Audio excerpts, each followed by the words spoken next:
Akashvani Devikulam spice FM.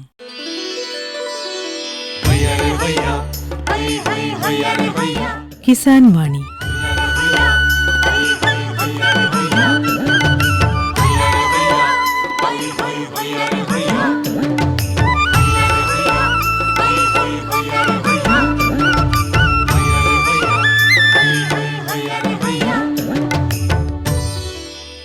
എല്ലാ ശ്രോതാക്കൾക്കും കിസാൻ വാണിയിലേക്ക് സ്വാഗതം. ഈ പരിപാടിയുടെ പ്രായോജകർ കേന്ദ്ര കൃഷി കർഷകക്ഷേമ മന്ത്രാലയം, ഭാരത സർക്കാർ.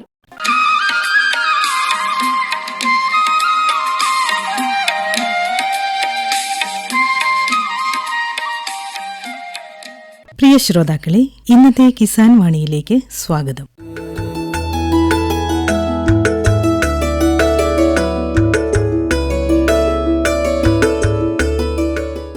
കുത്തുങ്കൽ സ്ലീവാമലയിൽ പ്രകൃതി കൃഷിയിൽ ഏർപ്പെട്ടിരിക്കുന്ന ശ്രീ അബ്രാഹം ചാക്കോ മണിമലയത്ത് തന്റെ കാർഷിക അനുഭവങ്ങൾ പങ്കുവയ്ക്കുകയാണ് ഇന്നത്തെ കിസാൻ വാണിയിൽ.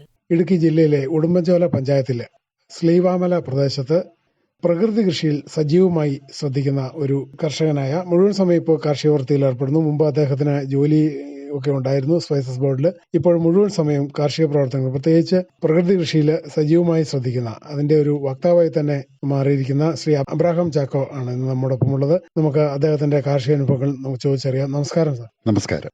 സാറിന്റെ ഈ കാർഷിക പ്രവർത്തനങ്ങൾ പ്രത്യേകിച്ച് ഇപ്പൊ പ്രകൃതി കൃഷിയിലാണല്ലോ ശ്രദ്ധിക്കുന്നത്. അപ്പോൾ മുമ്പ് സാറ് ജൈവ കൃഷി തുടങ്ങിയവയിലെല്ലാം ശ്രമിച്ചിരുന്നു, ഇപ്പോൾ പ്രകൃതി കൃഷിയിലേക്ക് തന്നെ വന്നിരിക്കുന്നു. എന്താണ് ഇങ്ങനെ പ്രകൃതി കൃഷിയിലേക്ക് തിരിയാനുണ്ടായ സാഹചര്യങ്ങൾ ശ്രോതാക്കൾക്ക് വേണ്ടി ഒന്ന് വിശദമായിട്ട് പറയാമോ? എൻ്റെ കാർഷിക ജീവിതം തുടങ്ങുന്നത് രാസകൃഷിയിലായിരുന്നു. രാസകൃഷി തുടങ്ങിയ ഒരു 10-15 വർഷം കഴിഞ്ഞപ്പോഴത്തേക്ക് ചെടികളുടെ ആരോഗ്യം നഷ്ടപ്പെടുന്നതും, അതായത് രോഗങ്ങൾ കൂടുന്നതും മണ്ണിന്റെ ആരോഗ്യം നഷ്ടപ്പെടുന്നതും ഒക്കെ ശ്രദ്ധയിൽപ്പെട്ടപ്പോൾ അതിന് കാരണം അന്ന് രാസവളങ്ങൾ ഇട്ടതായിരിക്കും എന്നുള്ള ധാരണയിൽ ജൈവവളങ്ങളിലേക്ക് തിരിഞ്ഞു. പക്ഷേ ഏതാനും വർഷങ്ങൾ ജൈവവളങ്ങൾ ഉപയോഗിച്ചുകൊണ്ടുള്ള ജൈവകൃഷിയിൽ വിജയം കണ്ടെത്താൻ പറ്റിയില്ലെന്ന് മാത്രമല്ല, ഭീകരമായ പരാജയം സംഭവിക്കുകയും ചെയ്തു. അപ്പോൾ അങ്ങനെ കൃഷിയിൽ നിന്ന് തന്നെ മാറി നിന്ന സമയത്താണ് സുഭാഷ് പലേക്കർ എന്ന ഒരു കൃഷി വക്താവിന്റെ പ്രകൃതി കൃഷി എന്ന ഒരു ആശയം കേൾക്കാൻ ഇടയായതും അതനുസരിച്ച് അതിനെ കുറിച്ച് കൂടുതൽ പഠിക്കാൻ തുടങ്ങിയതും അങ്ങനെയാണ്. അത് ഇപ്പോൾ പുതിയ ഈ ആഗോള താപനത്തിനുമൊക്കെ ഈ പ്രകൃതി കൃഷിയാണ് മാർഗം എന്നുള്ള ഒരു തിരിച്ചറിവിൽ ഇന്റർനെറ്റിൽ കൂടെ ഇപ്പം പുതിയ പുതിയ അറിവുകൾ ഈ പ്രകൃതി കൃഷിയുടെ അല്ലെങ്കിൽ ഉണ്ടാകുന്ന അതിനെക്കുറിച്ച് നിരീക്ഷിക്കുകയും അത് ഇവിടെ തോട്ടത്തിൽ പ്രാവർത്തികമാക്കുകയും ചെയ്തുകൊണ്ടിരിക്കുന്നു. ഇപ്പോൾ എത്ര നാളുകളായി, എത്ര വർഷങ്ങളായി ഈ പ്രകൃതി കൃഷിയിലേക്ക് പൂർണ്ണമായിട്ട് മാറിയിട്ട്? പ്രകൃതി കൃഷിയിലേക്ക് ഏതാണ്ട് 10 വർഷത്തോളമായെങ്കിലും കഴിഞ്ഞ ഒരു 3 വർഷങ്ങൾ കൊണ്ടാണ് ഇതിന്റെ യഥാർത്ഥത്തിലുള്ള ഇത് വിജയിപ്പിക്കാനുള്ള ആ ടെക്നോളജിയിലേക്ക് വന്നിട്ടൊരു 3 വർഷമായിരിക്കും. മുമ്പ് സാറ് സ്പൈസസ് ബോർഡിലാണല്ലോ ജോലി ചെയ്തിരുന്നത് അല്ലേ? എവിടെയൊക്കെയാണ്, എന്തൊക്കെയായിട്ടാണ് ജോലി ചെയ്തിരുന്നത്? ഞാൻ ഒരു ഫീൽഡ് ഓഫീസറായിട്ട്, അതായത് ഫീൽഡുകളിൽ ഫീൽഡ് ഓഫീസർ എന്ന് പറയുന്ന ഈ അഗ്രികൾച്ചർ ഓഫീസർ ആ ഗ്രേഡിൽ പെടുന്ന ഒരു ജോലിയിലായിരുന്നു.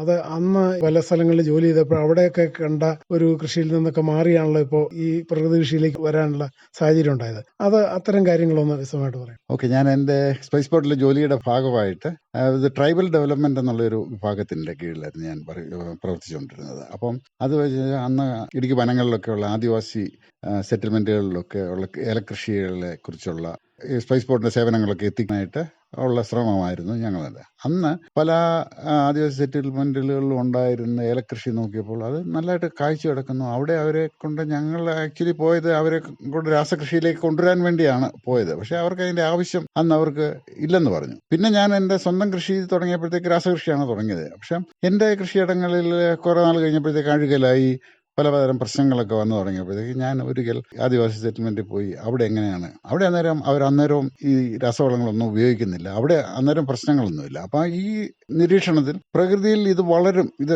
ശരിയാകും എന്നുള്ള ഒരു ചിന്ത എൻ്റെ മനസ്സിൽ കിടന്നിരുന്നു. ഞാൻ അന്ന് വിശ്വസിച്ചിരുന്നില്ലെങ്കിലും ആ ചിന്ത എൻ്റെ മനസ്സിൽ കിടന്നിരുന്നു. പിന്നെ എൻ്റെ പരാജയങ്ങൾ ഓരോ പ്രാവശ്യം സംഭവിക്കുമ്പോഴത്തേക്ക് എനിക്ക് ആ ഓർമ്മകൾ വന്നു. അപ്പോൾ പ്രകൃതി കൃഷിയെക്കുറിച്ച് സുഭാഷ് പലേക്കർ ഇത് പറഞ്ഞപ്പോൾ എൻ്റെ ഓർമ്മയിൽ വന്നത് ഈ വനത്തിൽ ഞാൻ കണ്ട ആ കാഴ്ചയാണ്. അപ്പോൾ അത് പിന്നീട് നമ്മുടെ സ്വന്തമായിട്ടുള്ള കൃഷിയിലേക്കും പ്രാവർത്തികമാക്കുകയായിരുന്നു ചെയ്തല്ലേ? അതെ അതെ അതെ. അതുകൊണ്ട് എനിക്ക് സംശയമില്ലായിരുന്നു, ഇത് അവിടെ വിജയിക്കാമെങ്കിൽ പിന്നെ ഇവിടെയും വിജയിപ്പിക്കാമല്ലോ. പിന്നെ ഇതെങ്ങനെയാണ് നമ്മളെ ഈ രാസകൃഷിയും ജൈവകൃഷിയും ഒക്കെ ചെയ്ത് മണ്ണിനെ വല്ലാതെ നശിപ്പിച്ചിരുന്നു. മണ്ണിന്റെ ഘടനയും അതിന്റെ വളക്കൂറും അതിന്റെ മേൽമണ്ണും എല്ലാം നഷ്ടപ്പെട്ടിരുന്നു. അത് എങ്ങനെ തിരികെ കൊണ്ടുവരാമെന്നുള്ള ആ ഒരു ആശയങ്ങൾ പുതിയ പഠനങ്ങളിൽ കൂടെ ഈ ഫോട്ടോസിന്തസിസിൽ കൂടെയാണ് ഇനിയും ഈ കാർബണെ തിരിച്ചു കൊണ്ടുവരാൻ പറ്റത്തുള്ളൂ. അപ്പം ഫോട്ടോസിന്തസിസ് എങ്ങനെ കൂട്ടാം എന്നൊക്കെയുള്ളതാണ് ഇപ്പോഴത്തെ ലക്ഷ്യങ്ങൾ. അതെങ്ങനെയാണ് ഈ ഫോട്ടോസിന്തസിസ് വഴിയായിട്ട് സസ്യങ്ങൾ അല്ലെങ്കിൽ വൃക്ഷങ്ങൾ കൂടുതൽ ഉൽപാദനത്തിലേക്കും അത് സ്വാഭാവികമായിട്ടുള്ള ഉൽപാദനത്തിലേക്കും ഒക്കെ വരുന്നു എന്നുള്ളതാണല്ലോ. അത് എങ്ങനെയാണ് അതിന്റെ വിശദമായ കാര്യങ്ങളെന്ന് പറയാം? അത് ഒത്തിരി പറയേണ്ടതുണ്ട്, എന്നാലും ഞാൻ ചുരുക്കത്തിൽ പറയാം. നമ്മളുടെ ഒരു ഭാരതീയ കൺസെപ്റ്റിൽ പഞ്ചഭൂതങ്ങൾ എന്ന് പറയുന്ന മേജർ, അല്ല ഇംഗ്ലീഷിൽ പറയുകയാണെങ്കിൽ 5 മേജർ എലിമെന്റ്സ് ജീവനാധാരമായിട്ടുള്ള എല്ലാ മൂലകങ്ങളും ഈ പഞ്ചഭൂതങ്ങളിൽ അധിഷ്ഠിതമാണ് എന്നുള്ളത്. വായു, ജലം, മണ്ണ്, സൂര്യൻ, ആകാശം എന്നുള്ളതാണല്ലോ പഞ്ചഭൂതങ്ങൾ. അതിൽ വായുവിൻ്റെ 80% നൈട്രജനാണ്. നമ്മൾ നൈട്രജന് വേണ്ടിയാണ് യൂറിയ ഒക്കെ ഇടുന്നത്. അപ്പോൾ പ്രകൃതിയിൽ വായുവിലാണ് നൈട്രജൻ ഇരിക്കുന്നത്. അതുപോലെ വെള്ളത്തിൽ ഹൈഡ്രജനും ഓക്സിജനും H2O എന്ന് പറയുന്നത്. ബാക്കിയുള്ള ഇപ്പം നൈട്രജനും കാർബണും ഹൈഡ്രജനും ഓക്സിജനും ഈ 4 മൂലകങ്ങൾ കഴിഞ്ഞിട്ടുള്ള ബാക്കി മൂലകങ്ങളുടെ എല്ലാം കൂടെയുള്ള ഒരു സംയുക്തമാണ് മണ്ണ്. പക്ഷെ ഇത് മണ്ണിൽ നിന്ന് നേരിട്ട് പൊട്ടാഷ് ചെടികൾക്ക് കിട്ടത്തില്ല. അതിന് ചെടികളും ഒരു മൈക്രോബും ഒരു സൂക്ഷ്മജീവിയും തമ്മിലുള്ള ഒരു ബന്ധത്തിൽ കൂടിയാണ് ഇത് കിട്ടുന്നത്. വായുവുള്ള നൈട്രജനും അതുപോലെ തന്നെ. വായുവിൽ ഇഷ്ടംപോലെ നൈട്രജനുണ്ട്, മണ്ണിൽ ഒട്ടും നൈട്രജൻ ഇല്ല. ഈ വായുവുള്ള നൈട്രജനെ ചെടികൾക്ക് ലഭ്യമാക്കണമെങ്കിൽ ചെടിക്ക് നേരിട്ട് വായുവിൽ നിന്ന് എടുക്കാൻ പറ്റില്ല. വായുവിൽ നിന്നുള്ള നൈട്രജൻ ഒരു മൈക്രോബിൽ കൂടെയാണ് ചെടിക്ക് ലഭ്യമാക്കി. അപ്പോൾ ചെടി തിരികെ മൈക്രോബുകൾക്ക് പ്രവർത്തിക്കാൻ വേണ്ട ഊർജം സൗരോർജത്തിന് അതിൻ്റെ ഇലകൾ വഴി ഫോട്ടോസിന്തസിസ് വഴി പ്രകാശ സംശ്ലേഷണം വഴി ഈ സോളാർ എനർജിയെ ഒരു ബയോ കെമിക്കൽ എനർജി ആയിട്ട് ഒരു കാർബോഹൈഡ്രേറ്റ് അല്ലെങ്കിൽ ഒരു അന്നജമാക്കി മാറ്റി വ്യത്യസ്ത ജീവിവർഗങ്ങളുമായി പങ്കിട്ടാണ് ഭൂമിയിലേക്ക് എനർജിയെ കൺവേർട്ട് ചെയ്യപ്പെടുന്നത്. സൗരോർജം ചെടികൾക്കല്ലാതെ ആർക്കും നേരിട്ട് സ്വീകരിക്കാൻ പറ്റത്തില്ല. അപ്പം വ്യത്യസ്ത ചെടികൾക്ക് വ്യത്യസ്ത കാർബോഹൈഡ്രേറ്റ് ഉണ്ടാക്കാൻ പറ്റും. ഉദാഹരണത്തിന് നമ്മളൊരു കപ്പയും ക്യാരറ്റും രണ്ടും കിഴങ്ങ് വർഗ്ഗങ്ങളാണ്. അപ്പം കപ്പയ്ക്ക് ഒരു രുചിയാണ്, ക്യാരറ്റിന് വേറെ രുചിയാണ്. അപ്പം ഓരോ വ്യത്യസ്ത ചെടികൾക്കും ഈ സൗരോർജ്ജത്തിന് വ്യത്യസ്ത രീതിയിലുള്ള വ്യത്യസ്ത കാർബോഹൈഡ്രേറ്റ് ആക്കി മാറ്റാൻ പറ്റും. അപ്പോൾ വ്യത്യസ്ത കാർബോഹൈഡ്രേറ്റുകൾ വരുമ്പോൾ വ്യത്യസ്ത ജീവികൾ തമ്മിലുള്ള വ്യത്യാസത്തിൽ ഇങ്ങനെ വ്യത്യസ്ത സസ്യങ്ങൾ വഴി അവർക്ക് വേണ്ട ഊർജ്ജങ്ങൾ കിട്ടും. എന്നത് പറഞ്ഞ പോലെ തന്നെയാണ് മൈക്രോബുകൾ. ഈ ചെടികൾ അതിൻ്റെ ഫോട്ടോസിന്തസിസിന്റെ ഉൽപ്പന്നമായ കാർബോഹൈഡ്രേറ്റിന്റെ ഒരു 30-40% വരെ അതിന്റെ വേര് വഴി മൈക്രോബുകൾക്ക് കൊടുക്കുന്നു.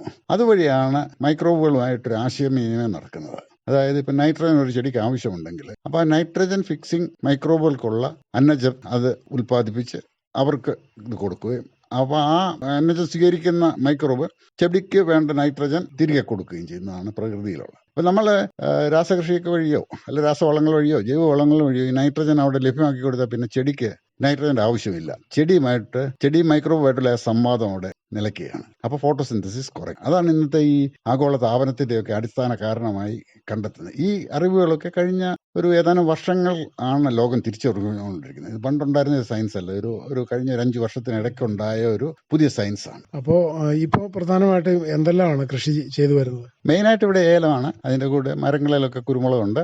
പിന്നെ ഏലത്തിന് അത്രയും പറ്റത്തില്ല എന്ന് തോന്നുന്ന സ്ഥലങ്ങളിലൊക്കെ, അതായത് ഷെയ്ഡൊക്കെ കുറഞ്ഞ സ്ഥലങ്ങളിലൊക്കെ അങ്ങനെയുള്ള സ്ഥലങ്ങളിലൊക്കെ കാപ്പി വെക്കും. പിന്നെ കുറച്ച് വാഴയുണ്ട്, പച്ചക്കറികളുണ്ട്, കരിമ്പുണ്ട്, അങ്ങനെ വ്യത്യസ്തമായ കുടംപുളി, ഇങ്ങനെ പല ഒരു ഇപ്പം വനത്തിലും വ്യത്യസ്ത രീതിയാണല്ലോ. നമ്മളുടെ മനുഷ്യന്റെ കൃഷികളെല്ലാം തന്നെ ഏകവിളകളായിട്ട് മാറുകയാണ്. ഏലമാണ് ഏലം തന്നെ, റബ്ബറാണ് റബ്ബർ തന്നെ. എന്നാൽ വനത്തിലേക്ക് നോക്കുക, വ്യത്യസ്ത വൈവിധ്യമുള്ള സസ്യങ്ങൾ ഒന്നിച്ച് വളരുന്നതാണ്. അതാണ് പ്രകൃതിയുടെ നിയമം. അപ്പം ഞങ്ങളുടെ തോട്ടത്തിന് അങ്ങനെ ഒരു വ്യത്യസ്തമായ ചെടികൾ, വൈവിധ്യമുള്ള സസ്യങ്ങളെ ഒന്നിച്ച് വളർത്തുന്ന ഒരു രീതിയാണ് ശ്രമിക്കുന്നത്. हर जोखिम से निकल कर फसल आए, सुरक्षित हो जाए, फसल बीमा से हर किसान अब आत्मनिर्भर हो जाए। संकट के समय प्रधानमंत्री फसल बीमा योजना किसानों के लिए वरदान है। अब सूखा पड़े या बाढ़ आ जाए कोई डर नहीं, अब ओले पड़े या कीट पतंगे फसल खा जाए कोई फिक्र नहीं, क्योंकि हमने लिया है प्रधानमंत्री फसल बीमा। बुआई से फसल कटाई तक हर जोखिम का दावा, न्यूनतम प्रीमियम पर अधिकतम भुगतान का वादा। योजना से हर साल जुड़ रहे हैं 5 करोड़ से ज्यादा किसान। अब आपकी है बारी। नजदीकी कृषि कार्यालय, सहकारी समिति, बैंक शाखा, अधिकृत बीमा कंपनी या जन सेवा केंद्र में स्वेच्छा से करा सकते हैं पंजीकरण। फसल बीमा पोर्टल या फसल बीमा ऐप द्वारा भी कराया जा सकता है पंजीकरण। प्रधानमंत्री फसल बीमा योजना, आपकी फसलों का संपूर्ण सुरक्षा कवच। कृषि एवं किसान कल्याण मंत्रालय, भारत सरकार। അപ്പോൾ അങ്ങനെ നമ്മളിപ്പോൾ ഏലം കൃഷി ചെയ്ത് കഴിഞ്ഞാൽ ഈ രീതിയിൽ നമ്മൾ പ്രകൃതി കൃഷി അനുസരിച്ച് മുന്നോട്ട് പോയാൽ നമുക്ക് സാധാരണ ഏലത്തിൽ നിന്ന് കിട്ടുന്ന പോലെ എത്ര നാൾ കഴിയുമ്പോഴത്തേക്കും വിളവെടുക്കാൻ തുടങ്ങാൻ സാധിക്കും? അത് സാധാരണ ഏലം വളരുന്ന പോലൊക്കെ തന്നെ വരും. പക്ഷെങ്കിൽ അതിനകത്ത് ഈ ആദ്യ വർഷങ്ങളിൽ കുറച്ച് ഈ മണ്ണൊക്കെ ഒന്ന് ശരിയായി വരുന്നിടം വരെ ഒരല്പം നഷ്ടങ്ങൾ വരും. വളർച്ചയ്ക്കകത്ത് കുറച്ച് കുറവ് വരും. അത് കഴിഞ്ഞ് ഈ സംവിധാനങ്ങളെല്ലാം ഒന്ന് ആക്റ്റീവായി കഴിഞ്ഞാൽ പിന്നെ എല്ലാ ചെടികളും രാസവളങ്ങൾ കൊണ്ട് നമ്മൾ ഉദ്ദേശിക്കുന്ന ലക്ഷ്യങ്ങളിനേക്കാൾ എനിക്ക് തോന്നുന്നു ഒരു പടിയും കൂടെ കൂടുതൽ കിട്ടാൻ ഉള്ള സാധ്യത. എന്നാൽ ഒരു ചെറിയൊരു ഗ്യാപ്പ്, ഒരു സംവിധാനങ്ങൾ വീണ്ടും ഒന്ന് പുനർജീവിച്ച് വരാനുള്ള ആ ഒരു സമയത്തിൽ കുറച്ച് ഉൽപാദനം ആദ്യകാലങ്ങളിൽ കുറഞ്ഞേക്കാം, പിന്നീട് ഏകദേശം മറ്റേതുപോലെ തന്നെ നമുക്ക് ഉൽപാദനം കിട്ടും അല്ലേ? തീർച്ചയായിട്ടും അങ്ങനെ തന്നെയാണ് ഞാൻ വിശ്വസിക്കുന്നത്. കാരണം ഉൽപാദനം എന്ന് പറയുന്നത് ആ മണ്ണിന്റെ ആരോഗ്യവും ആ ചെടികളുടെ കപ്പാസിറ്റിയുമാണ്. അപ്പം നല്ല കപ്പാസിറ്റി നമ്മുടെ ആ മണ്ണിന് പറ്റുന്ന ചെടികളെ നമ്മൾ വളർത്തുകയും മണ്ണിന്റെ ഘടനയും അതിന്റെ ഫെർട്ടിലിറ്റി, അതിന്റെ ഉർവരത കൂടുന്നതും അനുസരിച്ച് ഉൽപാദനം കൂടി വരും. പിന്നെ നമ്മളുടെ ഏറ്റവും മുഖ്യമായ ഒരു കാര്യം, ചെലവ് വളരെ കുറവാണ്. നമ്മൾക്ക് സാധാരണ തോട്ടത്തിൽ ഒക്കെ ചെയ്യുന്ന ചെലവുകളുടെ ഒരു 90% ചെലവുകളും ഇല്ല. അതായത് വളങ്ങൾ പുറത്തുനിന്ന് ഇടണ്ട, കള കാര്യമായ കൂടുതലായിട്ട് എടുക്കണ്ട, അങ്ങനെയൊക്കെ ഉള്ള പിന്നെ ഇതെല്ലാം വന്ന് മണ്ണിലെ കാർബണൊക്കെ കൂടുമ്പോഴത്തേക്ക് മണ്ണിന്റെ സോയിൽ കാർബൺ എന്ന് പറയുന്ന ഹ്യൂമസ് കൂടുമ്പോൾ അന്തരീക്ഷത്തിലുള്ള ഈർപ്പം നമുക്കറിയാമല്ലോ. രാവിലെയൊക്കെ എഴുന്നേറ്റ് നോക്കുമ്പോഴത്തേക്ക് ഇലകൾക്കകത്തെല്ലാം വെള്ളം പിടിച്ച് നിൽക്കും. അപ്പം അതിന്റെ കനം കൂടുന്നതനുസരിച്ച്, ഈ മേൽമണ്ണിന്റെ കനം കൂടുന്നതനുസരിച്ച് വായുവിലുള്ള ജലത്തിനെ ഈ മേൽമണ്ണ് സംശീകരിക്കും. അപ്പോൾ അങ്ങനെ വരുന്നുണ്ട് നമ്മുടെ വെള്ളമൊഴി കുറയുന്നു. അങ്ങനെയൊക്കെ ഒത്തിരി നേട്ടങ്ങൾ, ഒത്തിരി ചെലവുകൾ കുറയുന്നു. ആ ഉൽപ്പന്നത്തിന്റെ മൂല്യം കൂടുന്നു. ഞങ്ങൾക്ക് വിലയിൽ മറ്റു പുറത്ത് വിഷമടിച്ച കായകൾ കിട്ടുന്നതിനേക്കാളൊക്കെ കൂടുതൽ വില കിട്ടുന്നു. അപ്പോൾ കുറച്ച് ഉൽപ്പാദനം കുറയുന്നുണ്ടെങ്കിൽ അതുകൊണ്ട് ഞങ്ങൾക്ക് കോമ്പൻസേറ്റ് ചെയ്ത് പോകാൻ പറ്റുന്നുണ്ട്. നമുക്ക് ഇത് ഉൽപാദനം വിളവെടുത്ത് തുടങ്ങിയാൽ ഈ ചൊറി അതുപോലെയുള്ള കാര്യങ്ങളൊക്കെ ഉണ്ടാവാറുണ്ടോ? ആദ്യം ഞങ്ങൾ കൃഷി തുടങ്ങിയ സമയത്തൊക്കെ ചൊറി ഉണ്ടായിരുന്നു. ഇപ്പോൾ ഓരോ വർഷം കഴിഞ്ഞാലും ചൊറി കുറഞ്ഞു വരികയാണ്. അത് മണ്ണിന്റെ ആരോഗ്യം കൂടുന്നതനുസരിച്ച് രോഗങ്ങളും കീടങ്ങളുടെയൊക്കെ ആക്രമണം കുറയുന്നു. അതായത് നമുക്കറിയാമല്ലോ, ഈ ആരോഗ്യമുള്ള ആൾക്കാർക്ക് രോഗങ്ങൾ പിടിക്കുന്നില്ല എന്ന് പറഞ്ഞതുപോലെ മണ്ണിന് ആരോഗ്യമാണ് ചെടികളുടെ ആരോഗ്യത്തിന്റെ അടിസ്ഥാനം. അപ്പം മണ്ണിന് ആരോഗ്യം വരുന്നതനുസരിച്ച് ചെടിയുടെ ആരോഗ്യം വരുന്നു. ആരോഗ്യമുള്ള ചെടികളിൽ രോഗങ്ങളും കീടങ്ങളുടെ ഒക്കെ ആക്രമണം കുറയുന്നു. അപ്പോൾ വേറെ യാതൊരുവിധ വളങ്ങളോ ജൈവ വളങ്ങളോ രാസവളങ്ങളോ ഒന്നും ഉപയോഗിക്കുന്നില്ല. അതുപോലെ സ്വാഭാവികമായ വളർച്ചയും പരിചരണവും മാത്രമേ ഉണ്ടാകുന്നുള്ളൂ. എത്ര ഏക്കർ സ്ഥലത്ത് സാർ ഇത് കൃഷി ചെയ്യുന്നുണ്ട്? ഇത് 30 ഏക്കറോളം സ്ഥലത്ത് കൃഷി ചെയ്യുന്നുണ്ട്. എൻ്റെ കുടുംബാംഗങ്ങളുടെയൊക്കെ ആയിട്ട് ഒരു 30 ഏക്കറോളം ഞാൻ മാനേജ് ചെയ്യുന്നു. എനിക്ക് അതിൽ 10 ഏക്കറുണ്ട്. ബാക്കിയുള്ളത് എൻ്റെ റിലേറ്റീവ്സിലേക്ക് ആയിട്ടുള്ളത്. മൊത്തം ഈ 30 ഏക്കറിലും ഏലമാണ് പ്രധാനമായിട്ട്? അതെ, 30 ഏക്കറിലും ഏലമാണ് പ്രധാനം. അത് ഏതിനും ഏലമാണ് കൃഷി കൂടുതൽ ചെയ്തിരിക്കുന്നത്? ഇത് ഈ മലബാർ ടൈപ്പാണ്. അത് നിലത്തോടെ പടർന്ന് കിടക്കുന്ന, എന്നാൽ അതിൻ്റെ ഒരു മലബാറിൻ്റെ ഒരു സെലക്ഷനാണ്. ഇവിടെ തോട്ടത്തിൽ തന്നെ ഉണ്ടായ ഒരു ചെടിയാണ്. ഉണ്ടായ കുറേ 5-6 ചെടികൾ അതാണ് ഞങ്ങൾ ഇതിനെ വികസിപ്പിച്ചെടുക്കുന്നത്. ഞങ്ങൾ നേരത്തെ പുറത്തുനിന്ന് കൊണ്ടുവന്ന് ഞെള്ളനി പോലുള്ള ചെടികളൊക്കെ വളർത്തിയിരുന്നു. പക്ഷേ അതിനൊക്കെ ചൊറി കൂടുതലായിട്ട് കണ്ടു. അപ്പം ഇപ്പം മണ്ണൊക്കെ ഇച്ചിരി നന്നായി, ഇനിയിപ്പം അങ്ങനത്തെ ചെടികളെ പരീക്ഷിക്കണം എന്നുള്ള ആഗ്രഹത്തിലിരിക്കുന്നു. മറ്റ് കൃഷികൾ ഇതിന്റെ ഇടയ്ക്ക് കാപ്പിയുണ്ട്, കുരുമുളകുണ്ട്, എല്ലാം മറ്റ് പച്ചക്കറികളുണ്ട്. ഇതെല്ലാം നമ്മൾ ഈ രീതിയിൽ തന്നെയാണ് പരിപാലിക്കുന്നത്. അതെ, എല്ലാ കരിമ്പ് ഉൾപ്പെടെ എല്ലാ വാഴ എല്ലാ ഇതും. അതായത് ഈ സൗരോർജ്ജത്തിന് മറ്റ് വൈവിധ്യമുള്ള സസ്യങ്ങൾ വഴി ആ സൗരോർജ്ജത്തിനെ മുഴുവൻ പിടിച്ചെടുത്ത് മണ്ണിലേക്കുള്ള മറ്റ് ജീവനുകൾ വേണ്ടി പങ്കുവയ്ക്കുന്നു. ആ മറ്റ് ജീവനുകൾ ഇതിന് വേണ്ട വളങ്ങളെല്ലാം ലഭ്യമാക്കി കൊടുക്കുന്നു. അങ്ങനെ ആ വനത്തിലെ ആ ഒരു സിസ്റ്റത്തിനെ റീജനറേറ്റ് ചെയ്യുക എന്നുള്ളതാണ്. ഇപ്പോൾ ഇത് ഈ കൃഷി രീതിക്ക് റീജനറേറ്റീവ് അഗ്രികൾച്ചർ എന്നാണ് ലോകമെമ്പാടും പറഞ്ഞു തുടങ്ങി. സാറേ, ഈ ഏലക്ക ഇങ്ങനെ ഉണങ്ങുന്നതിന് സ്റ്റോറൊക്കെ ഇവിടെ സ്വന്തമായിട്ടുണ്ടോ? ഉണ്ട്, സ്റ്റോർ. അപ്പോൾ അതെല്ലാം നമുക്ക് തന്നെ ഇവിടെ തന്നെ ചെയ്തെടുക്കാൻ സാധിക്കും. അതുപോലെ വിലയിൽ എത്ര വില വരെ ഇപ്പോൾ ലഭിക്കുന്നുണ്ട്? ഏതാണ്ട് ഞങ്ങൾക്ക് ഇപ്പോൾ 5000 രൂപ കിലോയ്ക്ക് കിട്ടുന്നുണ്ട്. അപ്പോൾ ഏതാണ്ട് ഇരട്ടി വില കിട്ടുന്നുണ്ട് അല്ലേ? അതിന് ഇഷ്ടംപോലെ ആവശ്യക്കാരുണ്ട്. ഞങ്ങൾക്ക് സപ്ലൈ ചെയ്യാൻ പറ്റുന്നില്ല. കാരണം വിദേശത്ത് നിന്നൊക്കെ സാറിന് ഓർഡർ ഉണ്ട്? വിദേശത്ത് നിന്നാണ് മെയിനായിട്ട് ഓർഡർ വരുന്നത്. നമ്മുടെ നാട്ടിൽ നിന്നുണ്ട്. ഇപ്പം ഹൈദരാബാദിൽ നിന്നും ഡൽഹിയിൽ നിന്നും ഒക്കെ ഇങ്ങനെ പലരും ചെറിയ ഇതിൽ ഞങ്ങൾ കൂടുതലായിട്ട് കൊടുക്കുന്നത് പുറത്തുള്ളൊരു വിദേശത്തു നിന്നുള്ളൊരു ഓർഡറാണ്. ഈ കരിമ്പ് എങ്ങനെയാണ്? നമുക്ക് സ്വന്തം ആവശ്യത്തിന് വേണ്ടി മാത്രമാണോ ഉൽപ്പാദിപ്പിക്കുന്നത്? കരിമ്പ് ഞങ്ങൾ ഈ സൂക്ഷ്മ മൈക്രോബുകളെ മൾട്ടിപ്ലൈ ചെയ്യാൻ വേണ്ടി ചാണകത്തിനകത്ത് കരിമ്പ് നീര് ചേർക്കുന്നു. അപ്പോഴത്തേക്ക് ചാണകത്തിലുള്ള എനർജിയാണല്ലോ, കരിമ്പെന്ന് പറഞ്ഞാൽ എനർജിയാണല്ലോ. അപ്പം ചാണകത്തിൽ നമ്മുടെ നാടൻ പശുക്കൾ, നമ്മുടെ ഉപ്പുണിയുള്ള വെച്ചൂർ പശുക്കൾ എന്നൊക്കെ പറയുന്ന ഉപ്പുണിയുള്ള പശുക്കളുടെ ചാണകത്തിൽ 30 മുതൽ 50 കോടി സൂക്ഷ്മജീവികളിൽ ഒരു വ്യത്യസ്ത ശ്രേണി സൂക്ഷ്മജീവികൾ 1 ഗ്രാം ചാണകത്തിലുണ്ടെന്നാണ് പറയുന്നത്. അതിനെ ഒരു 1000 പശുക്കളുടെ ചാണകത്തിലുള്ള സൂക്ഷ്മജീവികളുടെ ഇതിലേക്ക് കൊണ്ടുവരാൻ വേണ്ടി നമ്മളുടെ പശുക്കളുടെ ചാണകത്തിൽ കരിമ്പ് കൂടെ ചേർക്കുമ്പോഴത്തേക്ക് അത് മൾട്ടിപ്ലൈ ചെയ്യുന്നു. അതിനെ നമ്മൾ ഓസ് വഴി, വെള്ളം വഴി ഇങ്ങനെ ചെടികൾക്കിടയിൽ കൂടെ ഒക്കെ ഒഴിച്ചുകൊണ്ടിരിക്കുന്നു. അത് നമ്മൾ കരിമ്പ് അത് എങ്ങനെയാക്കിയിട്ടാണ് ഇതിൽ മിക്സ് ചെയ്യുന്നത്? അത് കരിമ്പ് ഒരു 2 അടി നീളത്തിൽ മുറിച്ചിട്ട് അതിനെ നടുവെ പൊളർത്തു, എന്നിട്ട് ചാക്കിനകത്ത് കെട്ടി ടാങ്കിൽക്കകത്തിട്ടേക്കും. ഇനി അതൊരു കരിമ്പ് ആട്ടുന്നൊരു മെഷീനൊക്കെ വാങ്ങണം. കാട്ടിലെ അതിനെക്കുറിച്ച് ചിന്തിച്ചുകൊണ്ടിരിക്കുന്നു. ഇത് നമ്മൾ ഈ ഏലം പരിപാലിക്കുമ്പോഴാണ്, അപ്പോൾ നമ്മൾ ഇതിൻ്റെ ഈ ഉണങ്ങിയ കച്ചികളൊക്കെ പറിച്ച് മാറ്റാറുണ്ടോ? അത് വർഷത്തിലൊന്ന് കായ എടുക്കുന്നതിന് തൊട്ട് മുമ്പ് അതിൽ ഒരു ക്ലീനിങ് ഉണ്ട്. അതിൻ്റെ ചുവട്ടിലുള്ള കളയൊക്കെ ഒന്ന് മാത്രം എടുത്ത് ഈ ഉണങ്ങിയ കവാത്തും ഒക്കെ വർഷത്തിലൊന്ന് ചെയ്യുന്നുണ്ട്. ഈ കായെടുപ്പ് അല്ലെങ്കിൽ വിളവെടുപ്പ് നമുക്ക് എത്ര തവണയൊക്കെ ലഭിക്കുന്നുണ്ട് ഒരു വർഷത്തിൽ? ഈ വർഷം ഇപ്പം 3 കഴിഞ്ഞിരിക്കുന്നു. ഇനിയും ഒരു 2 റൗണ്ട് കൂടെ എടുക്കാൻ പറ്റും. ഇപ്പം മെയിൻ റൗണ്ട് കഴിഞ്ഞു. കുഴപ്പമില്ലാതെ കായ് ഈ വർഷം ഉണ്ടായിരുന്നു. അത്യാവശ്യം കുഴപ്പമില്ലാതൊക്കെ. കഴിഞ്ഞ വർഷത്തെ വേനലൊന്നും അങ്ങനെ കാര്യമായിട്ട് ഇതിനെ ബാധിച്ചില്ല. ചെടികൾക്ക് കുറെ ക്ഷീണം വന്നെങ്കിലും ഞങ്ങൾ കഴിഞ്ഞ വർഷത്തേലും ബെറ്ററാണ് കായ് ഈ വർഷം. എന്നാൽ ഞങ്ങളെ ഭയപ്പെട്ടു പോയി. അവസാനമായപ്പോഴത്തേക്ക് കുളത്തിൽ വെള്ളം തുറന്നു. ഇത് കാലാവസ്ഥ വ്യതിയാനം ഇതൊരു ഭയപ്പെട്ടു ശരിക്കും പറഞ്ഞാൽ. പൊതുവെ ഈ രീതി ഈ പ്രകൃതി കൃഷി അവലംബിക്കാൻ ആഗ്രഹിക്കുന്ന കർഷകരോട് എന്താണ് സാറിന് ഒരു പറയാനുള്ളത്? എനിക്ക് പറയാനുള്ളത്, പ്രകൃതി കൃഷിയെക്കുറിച്ച് കൂടുതൽ മനസ്സിലാക്കുക. വനത്തിൽ എങ്ങനെയാണ് ഇത്രയും നമ്മുടെ കൃഷിയിടങ്ങളുള്ളതിനേക്കാളും സസ്യങ്ങൾ ഇത്രയും കൂടുതൽ വളരാൻ പറ്റുന്നു? വനത്തിലുള്ള എന്ത് ഉൽപ്പന്നമാണെങ്കിലും, നെല്ലിയോ മാവോ പുളിയോ എന്ത് രുചി നോക്കിയാലും അതിൻ്റെ ടേസ്റ്റും കാര്യങ്ങളും എല്ലാം വരുന്നു. അതിൻ്റെ സാപ്പ് ടെസ്റ്റോ വനത്തിലെ മണ്ണ് പരിശോധിക്കുകയോ ചെയ്താൽ നമ്മുടെ കൃഷിയിടത്തിലുള്ള മണ്ണിനെക്കാട്ടിലും ഒക്കെ വളരെ മുന്നിട്ട് നിൽക്കുന്നു എന്നുള്ളതൊക്കെ നമ്മൾ മനസ്സിലാക്കുക. അതെല്ലാം പ്രകൃതിയിലുള്ള ഈ സംവിധാനത്തിൽ കൂടിയാണെന്നുള്ളൊരു തിരിച്ചറിവ് മനസ്സിലാക്കുക. നമ്മൾ ഇന്ന് പഠിച്ചുകൊണ്ടിരിക്കുന്ന സംഗതികളെല്ലാം തന്നെ ഒന്നുകൂടെ പുനർചിന്തനം ചെയ്യേണ്ട ഒരു കാര്യമാണ്. അതിനെക്കുറിച്ച് കിട്ടാവുന്നതെല്ലാം വായിക്കുക, മനസ്സിലാക്കുക, പ്രകൃതിയിലേക്ക് നോക്കുക, പ്രകൃതി എങ്ങനെയാണ് കൃഷി ചെയ്യുന്നതെന്ന് മനസ്സിലാക്കുക. അതുവഴി നമുക്ക് ഒരിക്കലും നഷ്ടം വരത്തില്ല എന്ന് മാത്രമല്ല, ഈ മണ്ണെന്ന് പറയുന്നത് നമ്മളുടെ ഈ ഒരു തലമുറ കൊണ്ട് തീർക്കേണ്ട കാര്യമല്ല. അത് മുൻ തലമുറകൾക്ക്, നമ്മൾ എത്രയോ തലമുറകൾ വളർന്നു വന്നതാണ്. നമ്മുടെ ഈ ഒരു തലമുറയിലാണ് ഈ മണ്ണിന് ഇത്രയും വലിയ ശോഷണം ഉണ്ടായിരിക്കുന്നത്. അതെ, മണ്ണിൻ്റെ ആ ഘടന മുഴുവൻ മാറിയിരിക്കുന്നു. മണ്ണിൻ്റെ ഇപ്പം നമുക്കറിയാമല്ലോ, പണ്ട് കാലത്തൊക്കെ നമ്മൾ കപ്പയൊക്കെ ഇടുക്കിലൊരു കപ്പ ഇട്ടാൽ അതിനകത്തുനിന്ന് കിട്ടുന്ന വെള്ളം എന്ന് പറഞ്ഞാൽ എത്രയോ കൂടുതലായിരുന്നു. അതിൻ്റെ ഗുണമേന്മ എന്തും നല്ലതായിരുന്നു.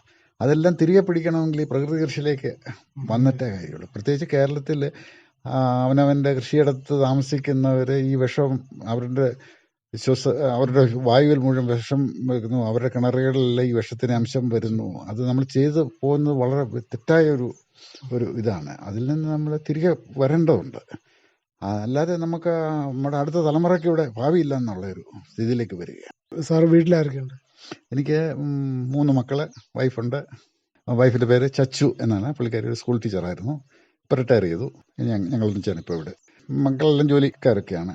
എല്ലാവരും നാട്ടിലുണ്ട്. എന്തായാലും ഒത്തിരി സന്തോഷം. സാറിൻ്റെ പ്രകൃതി കൃഷി കൂടുതൽ അഭിവൃദ്ധിപ്പെടട്ടെ. എല്ലാവിധ ആശംസകളും നേരുന്നു. ഒപ്പം തന്നെ ഇത്രയും നേരം ഈ പ്രകൃതി കൃഷി സംബന്ധമായിട്ട് കർഷകർക്ക് വേണ്ടി ഇത്രയും കാര്യങ്ങൾ പങ്കുവച്ചതിന് നന്ദി. നമസ്കാരം.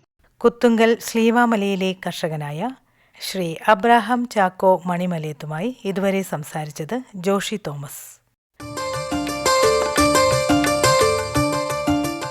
പ്രധാനമന്ത്രി കിസാൻ സമ്മാൻ നിധി ഈ പദ്ധതിയിൻ കീഴിൽ 2 ഹെക്ടർ വരെ കൈവശ ഭൂമിയുള്ള കർഷക കുടുംബത്തിന് 6000 രൂപ പ്രതിവർഷം നൽകുന്നതായിരിക്കും. അർഹരായ കർഷകർക്ക് 2000 രൂപ വീതം 3 തവണകളായി നേരിട്ട് അവരുടെ അക്കൗണ്ടിൽ നിക്ഷേപിക്കുന്നതായിരിക്കും. ഈ ചെറുകിട നാമമാത്ര കർഷക കുടുംബങ്ങളെ സംസ്ഥാന സർക്കാർ തെരഞ്ഞെടുത്തുകൊണ്ടിരിക്കുകയാണ്. ഈ പദ്ധതിയുടെ മുഴുവൻ ചെലവും ഭാരത സർക്കാരാണ് വഹിക്കുന്നത്. പ്രധാനമന്ത്രി കിസാൻ സമ്മാൻ നിധി കർഷകരുടെ കൃഷിപരമായ പുതിയ അഭിമാനം. കൃഷി കർഷക ക്ഷേമ മന്ത്രാലയം, ഭാരത സർക്കാരിൽ നിന്ന് ജനതാൽപര്യാർത്ഥം.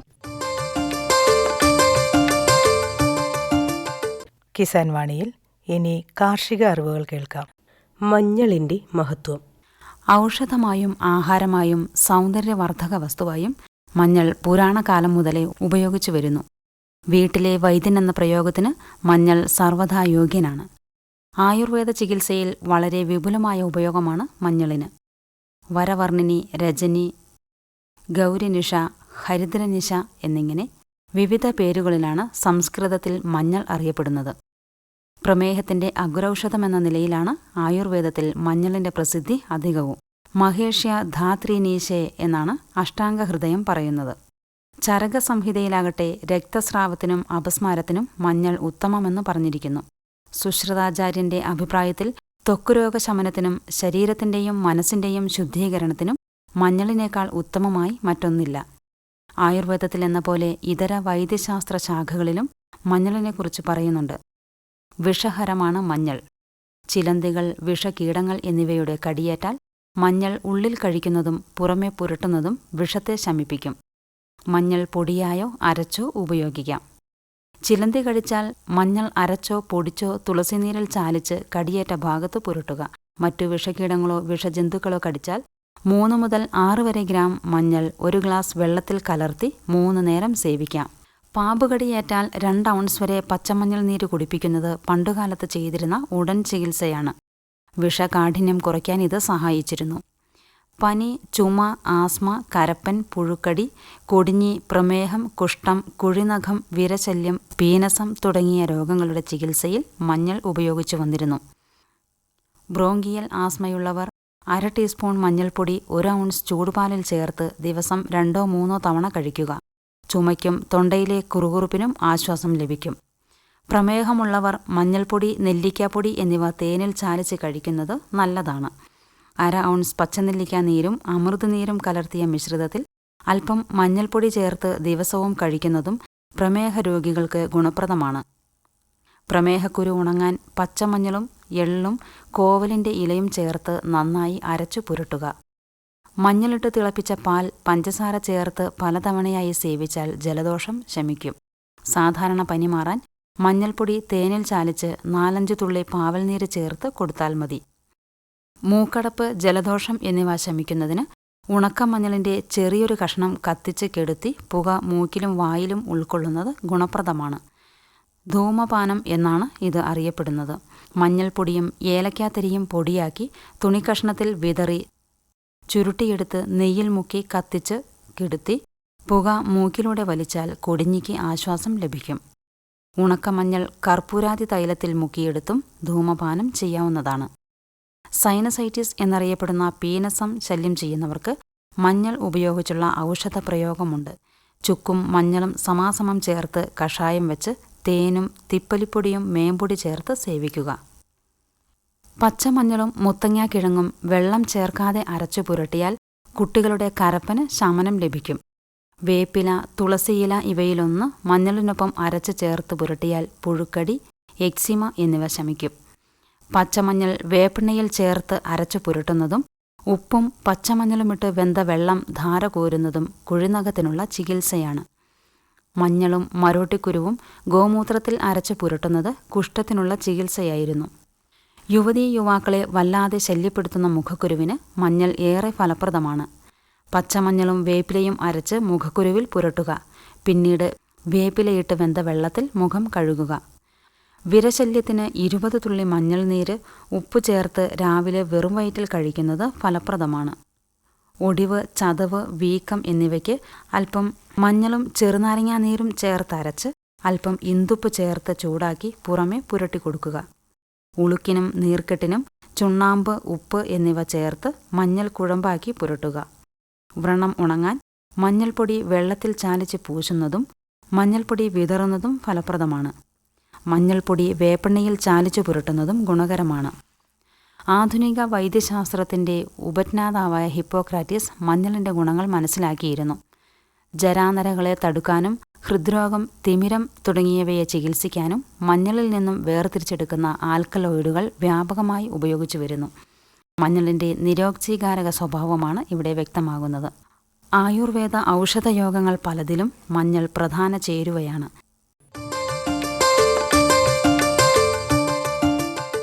കാർഷിക അറിവുകൾ, അബ്രഹാം ചാക്കോയുമായുള്ള അഭിമുഖം എന്നിവയാണ് കിസാൻ വാണിയിൽ ശ്രോതാക്കൾ ഇതുവരെ കേട്ടത്.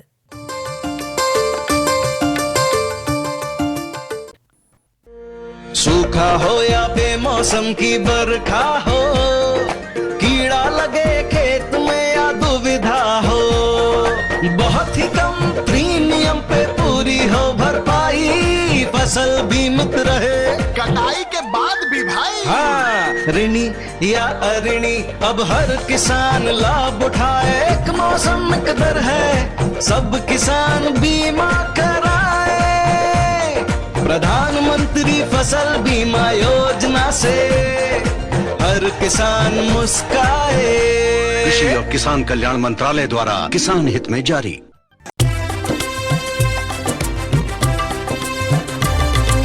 സഹകരണത്തിൻ ബലത്തിൽ വികാസത്തിനു ചുവടുവയ്ക്കാം. ജനപങ്കാളിത്തകരുത്തുമായി മുന്നോട്ടെന്നും നീങ്ങുക നാം. ജനകോടിയിൽ ഈ വിപ്ലവം ഉണർത്തിയല്ലോ വിശ്വാസം. നാം ഒത്തുചേർന്ന വികാസത്തിനെ പതാക പറത്തിടാം. സഹകരണം നമ്മുടെ വികാസത്തിൻ പ്രതീകം. പുതുയുഗത്തിൽ സഹകരണം താനിന്റെ തൻപ്രധാനം. കൃഷി മന്ത്രാലയം ഭാരത സർക്കാരിൽ നിന്ന് ജനതാൽപര്യാർത്ഥം. ഈ പരിപാടിയുടെ പ്രായോജകർ കേന്ദ്ര കൃഷി കർഷകക്ഷേമ മന്ത്രാലയം, ഭാരത സർക്കാർ. എല്ലാ കിസാൻ വാണി ശ്രോതാക്കൾക്കും കൂപ്പുകൈ.